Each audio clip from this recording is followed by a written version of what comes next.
The global economy is not in the cloud, it is under the sea.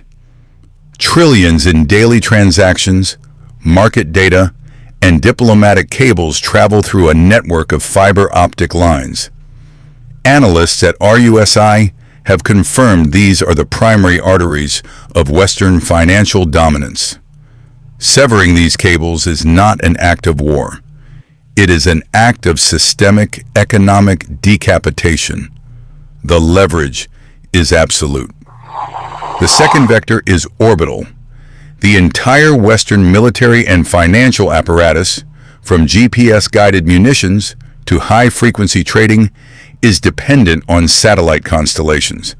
CSIS reports detail the low kinetic cost and high strategic impact of dazzling or blinding these assets. You do not need to destroy the satellite. You only need to sever its optical and data relay functions. This two-pronged attack on the physical layers of data creates the ultimate asymmetric liability, the blind Leviathan. A hegemon with unparalleled military power, but its eyes have been cut out and its nervous system severed. It possesses the world's most advanced arsenal, but lacks the situational awareness to deploy it with precision. It cannot verify threats or command its forces.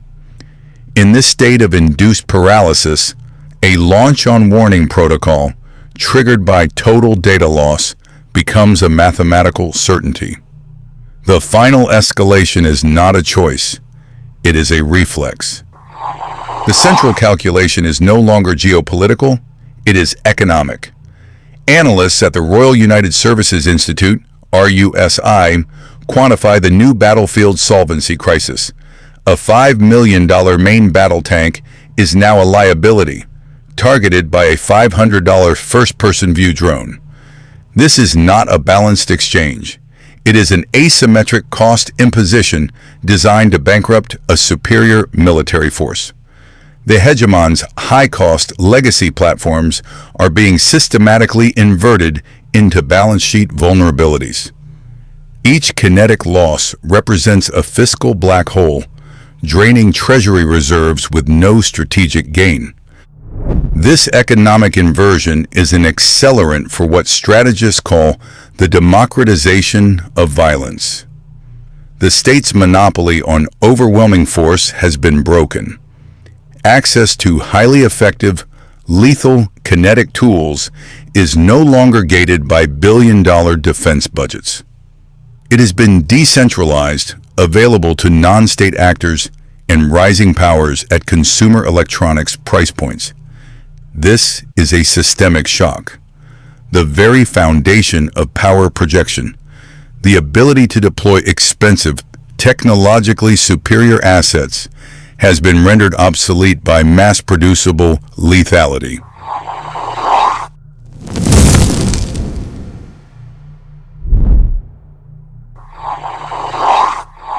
The path to global conflict is therefore paved by the obsolescence of the hegemon's economic weapons. The move into kinetic and hybrid warfare within these proxy laboratories is not a sign of strength, but a launch-on-warning protocol triggered by a systemic solvency crisis. The escalation is the system's final, irreversible function. The final escalation vector is not a political decision. It is a pre-authorized, automated protocol. The doctrine is known as launch-on-warning. According to strategic frameworks analyzed by CSAs, this protocol was designed to solve a simple problem of physics: the 30-minute flight time of an intercontinental ballistic missile. There is no time for committee meetings. If early warning systems detect an inbound launch, retaliatory assets are released immediately. This is not a choice. It is a tripwire. This protocol, however, contains a systemic liability. Its entire logic is dependent on the integrity of data from radar and satellite networks. Now introduce the primary tool of asymmetric conflict, the cyber attack. When an adversary blinds these early warning systems, a digital decapitation strike. The commander on duty is confronted with a binary, zero-sum dilemma. The screens are black.